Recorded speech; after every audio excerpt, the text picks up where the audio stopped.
It's an interesting time for business.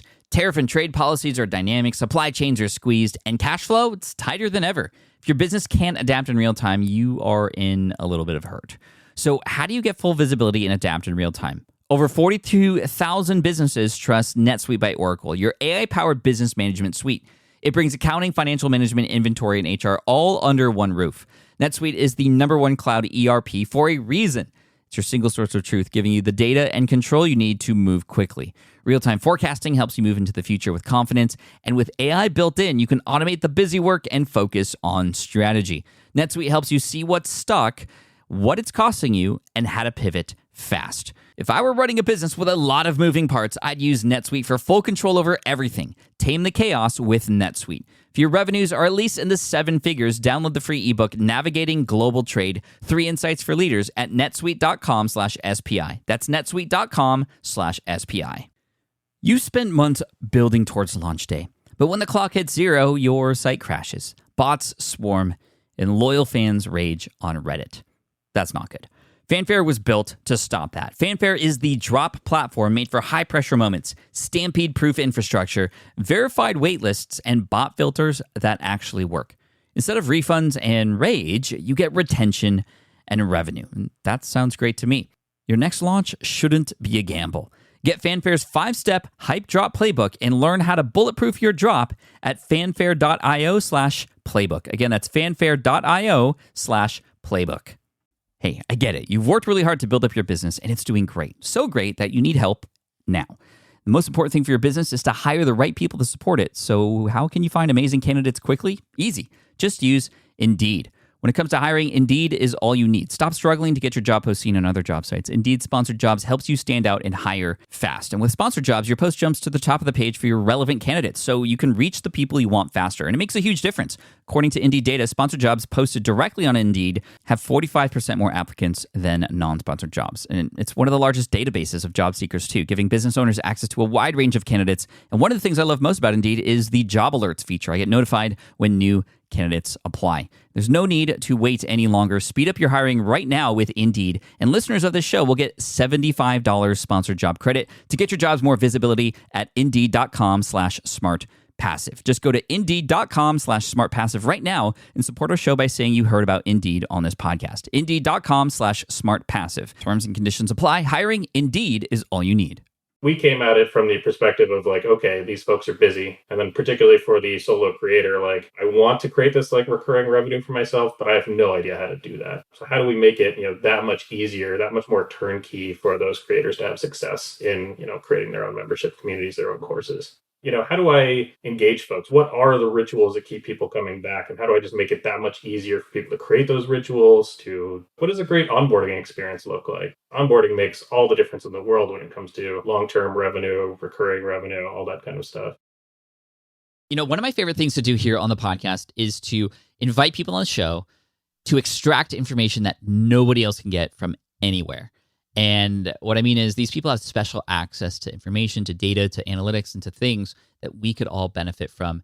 And today is no exception. Today we are interviewing Drew Dillon, the founder of Burb, B-U-R-B, which is a tool that actually we use over at SPI Pro. It's a tool for those of you who are building communities. If you have a community on, say, Circle or Discord or even Slack, you're able to use Burb to be able to understand more about what's going on in that community and even create a lot more systems and onboarding and other things to help with that experience that your community has. And the experience that your community has is what's most important to keep people in that community. We do talk a little bit about this tool today and things like that. But what I really wanted to bring Drew on for was to extract what's working in community. How do we go about building it? What are the best practices that a lot of his clients and his members for Burb are using? We use Burb ourselves, like I said, and can't live without it. In fact, Jillian just can't stop talking about it. Jillian is our community experience director, and she's been on the show before. We'll link to the episode with Jillian because we do go deeper even into things like onboarding and what kinds of events can you create in your community.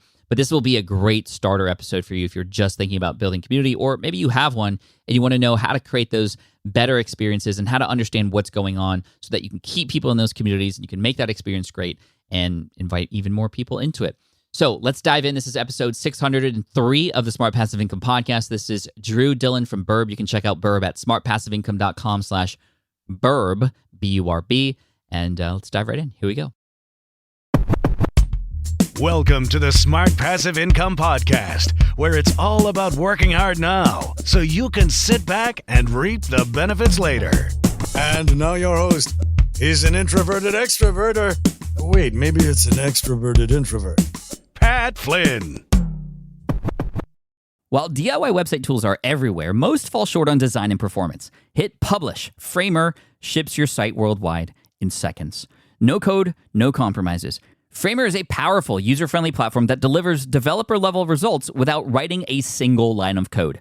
Make your designs move and convert with Framer. Framer brings your site to life with powerful animations, dynamic content handling, and a design-first approach that helps your site stand out.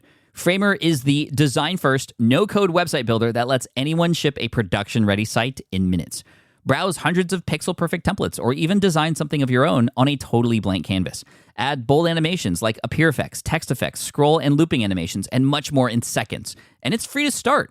The built-in AI handles the heavy lifting of generating starter layouts and can even translate your entire site to any language. On the back end, you'll get responsive breakpoints, built-in hosting, a flexible CMS, and privacy-friendly analytics. Ready to build a site that looks hand-coded without hiring a developer? Launch your site for free at framer.com and use code SPI to get your first month of pro on the house. That's framer.com, promo code SPI. Framer.com, promo code SPI. Rules and restrictions may apply. Do you know the secret to businesses that are scaling faster than ever? They're using Upwork to tap into a diverse pool of skilled freelancers across various industries. With Upwork, you can find specialized freelancers in marketing, development, design, and more. Experts who are ready to help you take your business to the next level. I've personally used Upwork myself and can vouch for it. Posting a job on Upwork is easy. With no cost to join, you can register, browse freelancer profiles, get help drafting a job post, or even book a consultation. From there, you connect with freelancers that get you and can easily hire them to take your business to the next level. Upwork makes the entire process easier, simpler, and more affordable with industry-low fees. Post a job today and hire tomorrow with Upwork. Visit Upwork.com right now and post your job for free. That is Upwork.com to post your job for free and connect with top talent ready to help you grow your business. That's Upwork.com. Again, Upwork.com. Drew, welcome to the Smart Passive Income Podcast. Thank you so much for coming on the show today. Yeah, thanks for having me, Pat. I can't stop hearing about you and your tool from my community team, especially Dillon. She's probably laughing hearing that right now. But you've provided some amazing tools to help us as community sort of owners and creators. So I just, first of all, want to thank you for that. And we'll get into the tool and what Burb does in just a minute. But I would love to know, like, your origin story and why or when did you start focusing on community and why do you think it's so important right now? Yeah, so my background, starts with I've been a product manager, been in tech for a really long time, primarily a lot of like social tools. I was employee number 60 at Yammer, which we always would have thought of as like, Slack, like a community productivity tool for inside your company. But when we actually looked at what people were doing with it, what they were doing was building internal community. They were trying to improve their company's culture through having a tool and a central feed where they could all communicate. So it's always been kind of that spark for me of like, how do people come together? How do they get things done? That's an area, if you look at these books back here, half of them are like sociology books that I just enjoy reading because I'm infinitely fascinated by how people get together. Yeah. And, now we have the ability to create tools online and we have tools online that allow us for these communities to come together. Why do you think now more than ever it's more important for us to focus on community as, content creators, as podcasters, as YouTubers? Why should we take that next step to bring our audience together? Yeah, I think public social has given us this great opportunity, and it kind of showed creators what was possible through reach, through audience, through building a large scale sort of business off of your creative efforts, which is frankly magical. But increasingly, of course, these platforms mature, and then you're at the kind of whims and mercy of the algorithm, where even if you've got a follower, the odds of them seeing your content just keep going lower and lower and lower, no matter how great your content is. And if we're to fulfill that, kind of dream of, making a living, supporting yourself through your creative endeavors off of 1,000 true fans, it just gets harder on those platforms. And so the idea is, can we bring them together in a different place? And I think that's what a lot of people are looking for. How do I take that audience, turn it into something else where I can reach those people, where I'm not fighting, the rest of the attention out there, and, build a successful, growing career off of my creative endeavors. From a community member's perspective, What makes a community great? What makes a person want to continue to come back and log in again and again to have that feel like they belong somewhere? Yeah, I think of a lot of times there's a survey called the Gallup G12 that is largely to assess like employee engagement, employee motivation. But I think it has really interesting applicability when you think about community. And a lot of it is, the relationships. Do you feel valued? Do you have shared values with the organization that you're part of? So it kind of starts with that, like, the association of the values. Why am I here? What do I want to do? What's valuable? And then it builds off of the relationships that you create within the community. If I have a great experience talking to you in a Slack space or in a Circle space, I'm going to want to come back if I've created a relationship, if I understand or I know the creator better, like that creates a really compelling reason for me to keep coming back and engaging within the community. You'd mentioned like fighting against all the noise. There's a lot of people fighting for everybody else's attention. How do we as community creators have our community stand out? Because hopefully once they're using Burb, and we can have some really good experiences in there. You have good onboarding, you have good events and such. And we've had Jillian on this show before to talk about how to make that experience when a person is in the community great so that they stick around. We have very low churn in our business and inside of SPI Pro. And again, that speaks to the experience once you're in. But from your perspective, somebody who works with a lot of communities, how does a creator excite a person to want to even fathom coming into a brand new community when they're probably already part of other communities? They're just getting bombarded with messages left and right. Yeah, totally. It all comes down to the why. And is that why memorable? Like, why do I go back to that community? We were talking to one community member. They were in like 3 different no-code communities. So we're like, okay, tell us about those no-code communities. What's great about them? They're like, well, I really only go to this one. I'm like, okay, why do you go to that one? And they said it's because they had a clear understanding of what they were going to get out of that community. It wasn't just no-code. It was like, I can go here, I can ask an Airtable question, and I'm going to get an answer within 5 minutes. And if you can form that mental association between your community member and the reason that they're there, then kind of the sky's the limit in terms of, just keep layering on additional value on top of that, kind of initial association. For sure. I agree with that 100%. My favorite way to showcase the stuff that happens inside of the community and to express that why to the outside is to actually feature people who are inside already. Yeah, totally. And showcase them on the podcast or invite them to, grab the mic. Sometimes here on the podcast on Fridays, we actually give the mic over to some SPI Pro members so that people on the outside go, oh, that's the caliber of the kind of person that's in there. I want to get in there too. And then, of course, those people will just, without you even asking, talk highly about the experience that they're having in there. So showcasing people who have been in the community already. But what about for a community that's like just getting started? Imagine a person who has, maybe a smallish YouTube channel, a small podcast, or a small following on social media, but they want to take that and bring it into their own circle community, for example. How does one go about doing that? Because you could say, hey, this is what's going to happen when you're in, but there's not really any proof there that happens yet. How do you go about taking those initial steps, would you say? Yeah, this part I love. This is something I learned from Danielle Maville, our chief community officer, who's been building communities as long as I've been doing product. It starts with the process of discovering what a new product is going to be is very similar to the process of discovering what your community is going to be. And so it starts off like super manual. Find 5 people and ask them, what do you want? What's interesting to you? What would you come back for? Danielle's big thing is actually starting with an event. Start an event series.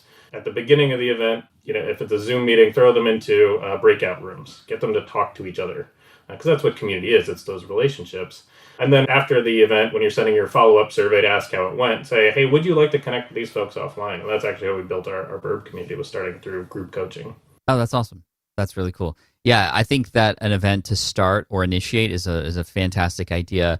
And an event that maybe answers a particular type of question or helps people through a rather easy transformation can be a great start, because then they're going to want to come back and get more of that. Another question for those just starting out, oftentimes we're worried that our communities, when we bring people in, are just going to feel like ghost towns, right? I think that was my big worry, was I'm going to invite a whole bunch of people in, but then what's going to happen in here? It's going to be quiet, and then people are going to wonder, well, why am I here when there's already like a million conversations happening in Facebook groups or LinkedIn groups and such?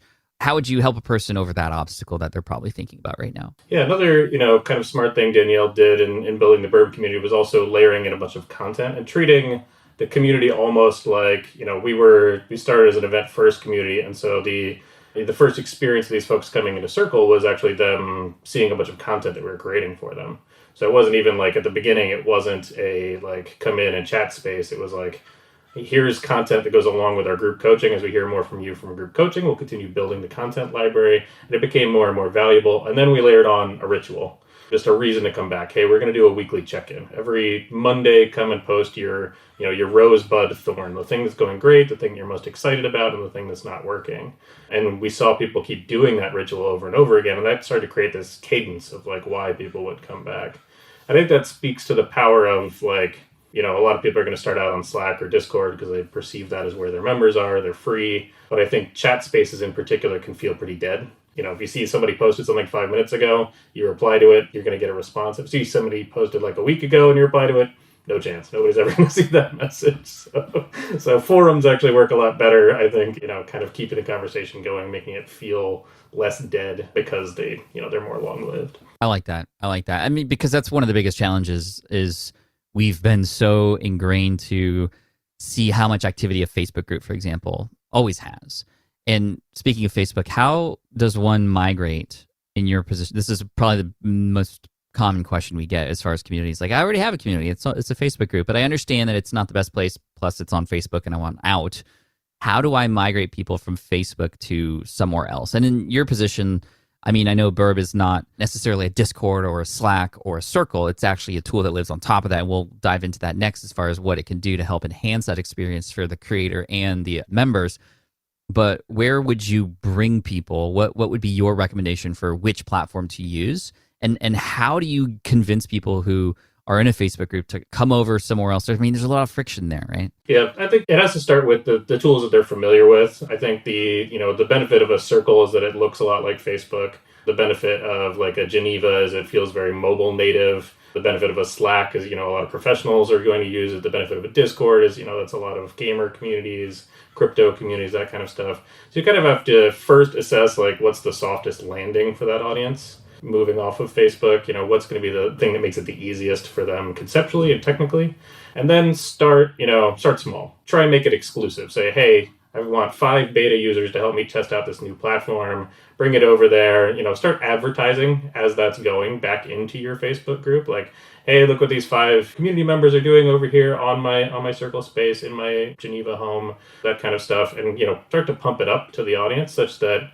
When you do make that final transition, when you start to get, keep increasing that beta group, when you're happy with the engagement, increase, such that when you're ready to make the cutover, everybody's heard about this other platform, everybody knows about it, and everybody, kind of understands the technology, and that makes it just a lot smoother. I like that. Would you recommend having like a deadline or a date that the other one will literally be shut down to eventually force everybody to do that? At some point. I think there are a lot of different ways to structure it. I'm somewhat of a hater of social media broadly, but I think, there's obviously value in having a Facebook group, especially if you're using it as lead gen, especially if it's like an easy way to get people in. So you could always treat that as like, a marketing channel, the top of funnel for getting people into the larger community. But of course, at the end of the day, as a solo entrepreneur, it's, just more work to manage all those different spaces and moderation, all that stuff.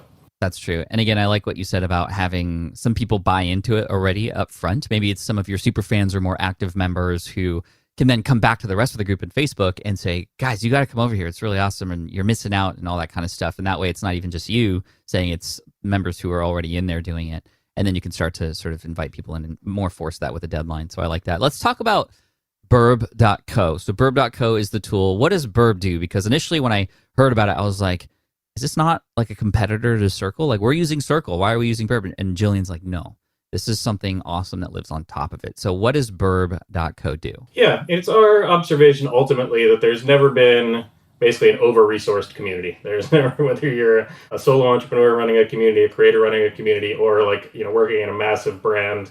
Danielle had worked at Airbnb and Lyft. There's never been too much funding thrown at the community team, and that nobody builds tools for this audience. There's no, look at marketing or sales. There are 50 different tools that pop up every year for this audience. And a lot of what, community managers end up doing is trying to adapt those tools, trying to make intercom fit into this thing, trying to make their email marketing solution fit into that thing. But we came at it from the perspective of like, okay, these folks are busy, their job's hard. And then particularly for the solo creator, like I may have an area of expertise or, a creative work that people really like from me. I want to create this like recurring revenue for myself, but I have no idea how to do that. So how do we make it, that much easier, that much more turnkey for those creators to have success in, creating their own membership communities, their own courses? I like that. So specifically, what does that mean, turnkey? What are the things that used to maybe provide a lot of pain or challenge that now Burb kind of solves? Yeah, things like you're talking about with Facebook. What does a great onboarding experience look like? What does it look like to migrate people from one to the other? From, my Twitter account, my YouTube. What does that, initial user experience look like? And I know from my product experience, onboarding makes all the difference in the world when it comes to long-term revenue, recurring revenue, all that kind of stuff. Then, how do I engage folks? What are the rituals that keep people coming back? And how do I just make it that much easier for people to create those rituals, to judge their success, to keep them going over time, and, continue to lower the bar of like, I don't have to log into Slack on Wednesday at noon every single week to do that. I can just build a cadence of messages. I can draft them all out. I can have them span, months and months. And then even like re-engagement tools. How do I know that this person's dropping off? How do I build a re-engagement capability that actually catches them before they drop off, sends them a survey, gets them reconnected, and understand ultimately the kind of total value of the system? And how do I just keep, upping that value for my members? Wow. Okay. This is not information on how to do this stuff. This is like the tools and the systems that overlay your community to be able to map it out and see and analyze exactly what's going on. What are some things that Burb can tell us that like Circle can't or Discord can't that can be really useful? And how do we then use that information? Yeah, it's a lot of different, smaller pieces. It's, what we do is we connect to a bunch of different systems. So let's say you've got ConvertKit.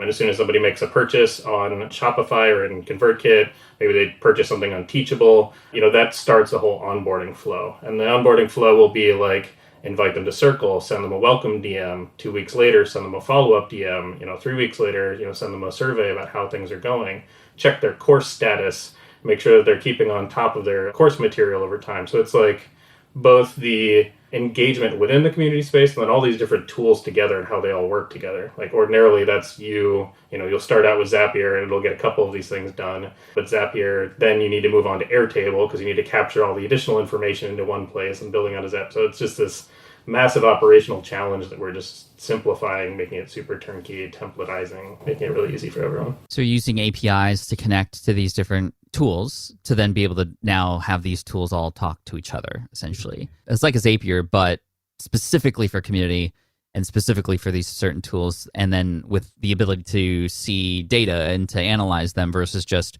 when this happens, then this should happen. Yeah, we're super inspired, I think, by ConvertKit, because if you ever use like a ConvertKit template and you click like the new music launch, it doesn't just give you like, here's a 3 email sequence and you're done.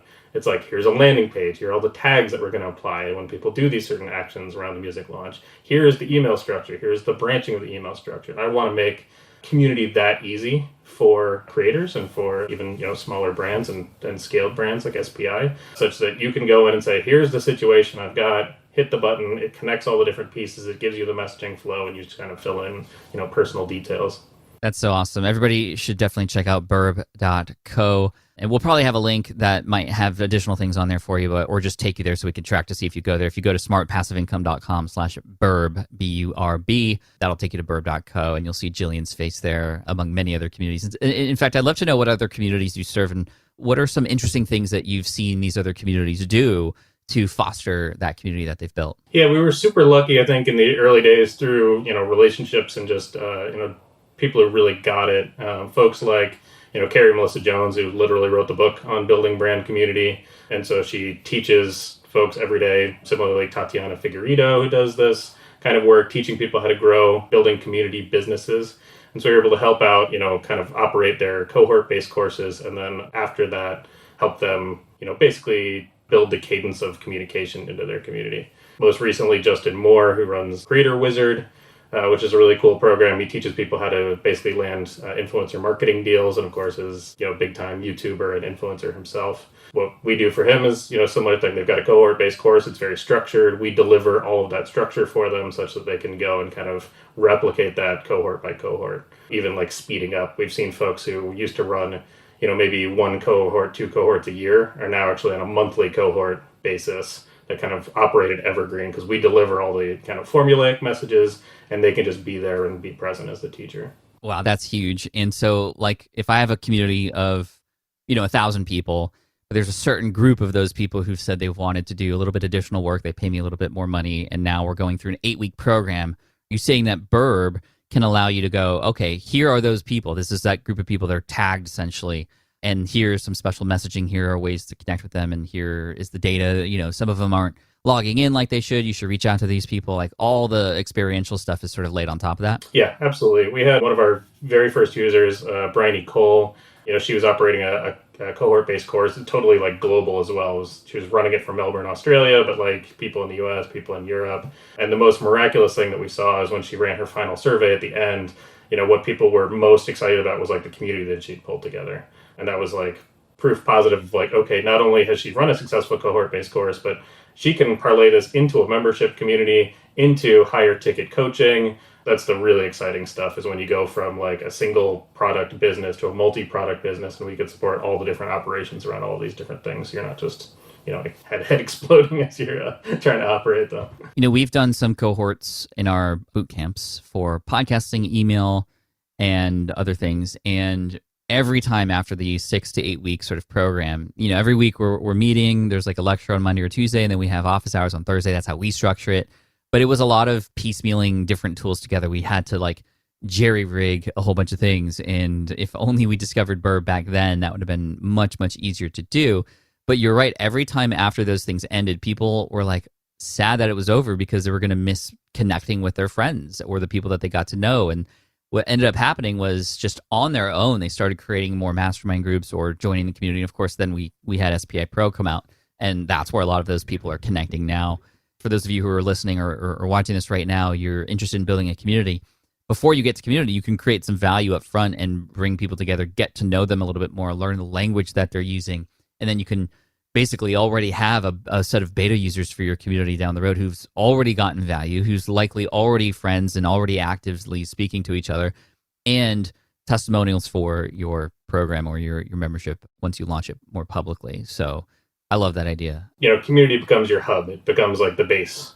And then you can layer on additional programs, additional capabilities. The more you understand your users, and that's something Burb can help you with, the more you understand what they want, the more you can segment them, the more you can deliver more of what they want. It becomes this like powerful leveraging point for, ultimately recurring revenue and, long-term business. Yeah, that's so cool. What are your thoughts on, because we've been talking a lot about this inside of SPI Pro now that we're hopefully on the opposite end of the pandemic for good now, we want to start meeting in person and doing those kinds of sort of in-person meetings, not just big events, but, little, small, local kind of situations. Are you feeling like we're close to that point? And, how does that integrate with, the online communities that we have?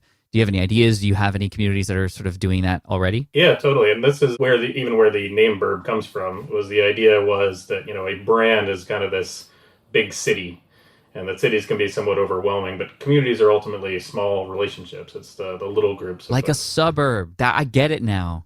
Bro, okay. I was just always Burb, okay. Like, I get it now, like a suburb. Dude, I like it. That's a great analogy, by the way. And so, like, it lends itself really well to the chapter idea, to the idea, eventually what we want to do is have Burbs that can connect to other Burbs, so that if, SPI starts to, if it grows big enough, they're going to be, sort of ambassadors of the SPI brand out there that run local chapters. You can actually empower them with their own tools so that they can operate their own tools and maybe even build their own businesses around, their ambassadorship around SPI.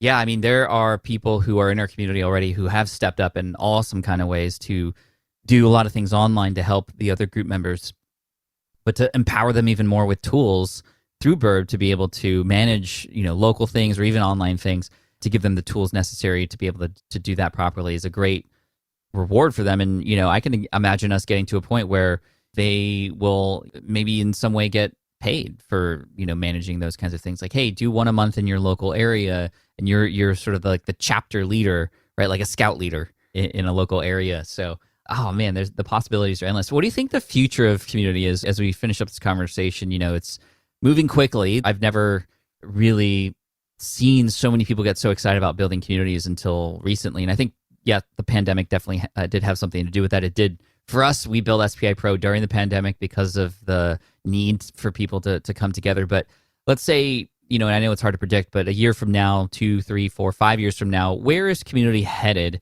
and how can we stay on the leading edge of the creators of these communities? Yeah, I think that's exactly it. Like what we saw and where we went with the whole Burb concept is like, we heard from one major brand that was like, we set up this Slack channel for an in-person event that we were going to have in March of 2020. Obviously that event didn't happen, but that, Slack channel became a support network for everybody who was supposed to be attending. They were all similar career, similar usage of the product. And so now the Slack channel scaled to 5,000 people, and a Slack with 5,000 people is frankly insane. Like, what do we do? And I think what folks are seeing right now is like those communities are turning into the worst parts of social media, moderation, flame wars, all kinds of issues. But, our core philosophy is that communities are small.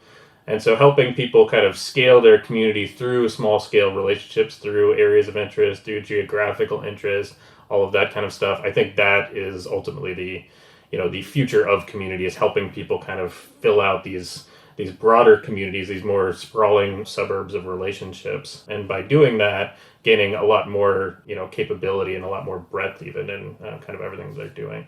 And so that's, probably the biggest thing for, creators. Obviously, a lot of folks on SPI are, just starting out, but, for folks who are more scaled, who are starting to get like thousands of students, thinking about how to break those down, how to empower those smaller groups, how to keep delivering into the various, capabilities and the niches and values those folks are looking for. I love that thought. We have recently decided to put a cap on SPI Pro and the number of members that we're allowing to let in, because it can and probably would grow out of control the more people we bring in. And yes, we'd be turning revenue away, but the experience that people have inside of SPI Pro is what's most important. And, having a cap obviously helps with the marketing of it as well, get in before it gets filled up. And then as people leave, then we can start letting people back in. But I think you're right. We're seeing more of the micro communities really flourish now, not just in local geographical ways, but in micro interests. I think that's really cool. And that's where tools like this can really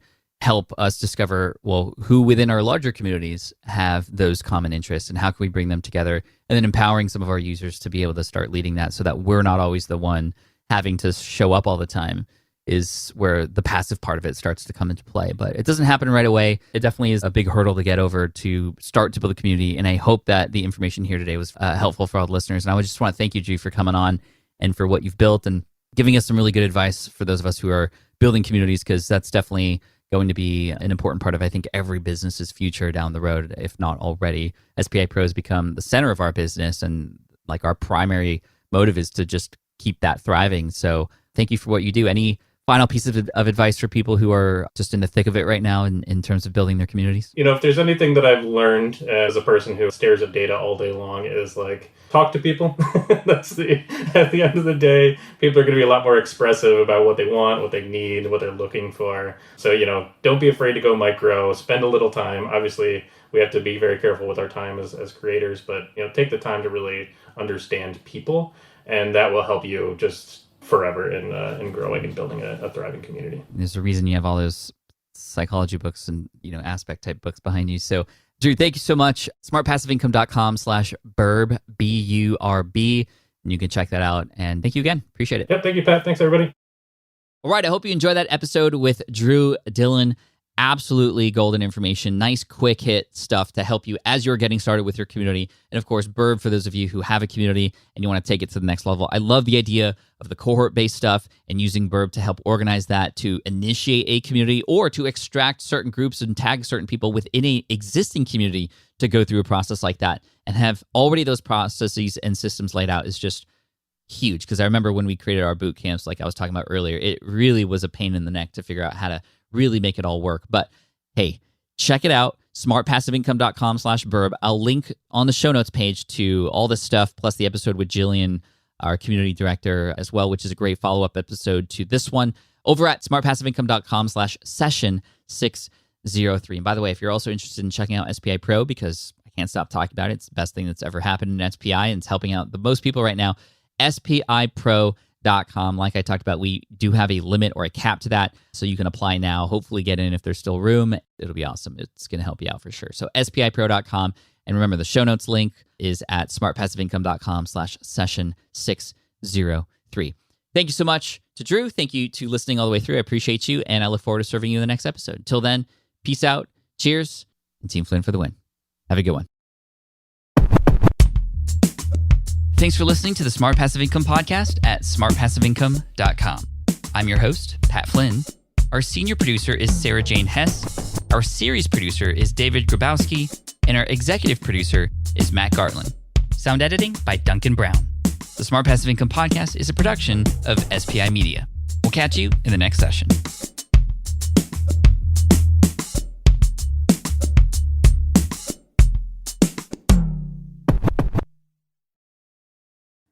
I get it. You want to grow your business, but selling at scale feels overwhelming. You're drowning in complicated funnels, creating different lead magnets, or constantly posting on social media. And that gets exhausting fast, especially when you're trying to sell to hundreds or thousands of people. But what if you could sell at scale with a simple, powerful quiz? A Score app quiz or assessment asks your audience key questions and gives them instant personalized results based on their answers. Your audience gets to know where they are now and shows them the steps they need to hit their goals. You can set up a quiz in minutes using Score app's templates and have a powerful lead magnet that'll do the selling for you. The best part is your audience actually wants to take this quiz, and you build huge amounts of trust before you even make a single offer. No hard sales, no chasing leads, just value at scale. Get 50% off the first 3 months using the discount code SPI. Just head to scoreapp.com/SPI. Again, that's scoreapp.com/SPI. Hey, fellow podcaster, does this sound like something you've experienced? You record your podcast episode on one platform, download the files, edit in another app, then fire up a different tool just to create these social clips. Well, it can be clunky, time-consuming, and frankly overwhelming, especially for creators trying to grow. And that's why I'm excited to tell you about Riverside. Riverside is the all-in-one platform. Record, edit, and repurpose your podcast content all in one place. You just log in, record with your guests no matter where you are in the world, and just like that, studio-quality audio and high-resolution video. We use Riverside here at SPI as well now. With built-in AI, I can automatically clean up my audio, saving myself so much editing time, and it can even auto-generate clips to make promoting the show a breeze. And with Magic Clips, I can grab the best moments and repurpose them as short-form video, perfect for YouTube Shorts, TikTok, or Instagram, without re-recording a thing. So if you're tired of juggling tools and want a faster, simpler way to create and scale your content, it's time to try Riverside, built by creators for creators. Just go to smartpassiveincome.com/Riverside and use code SMART to get 1 month free on the Pro plan. That's smartpassiveincome.com/Riverside, promo code SMART.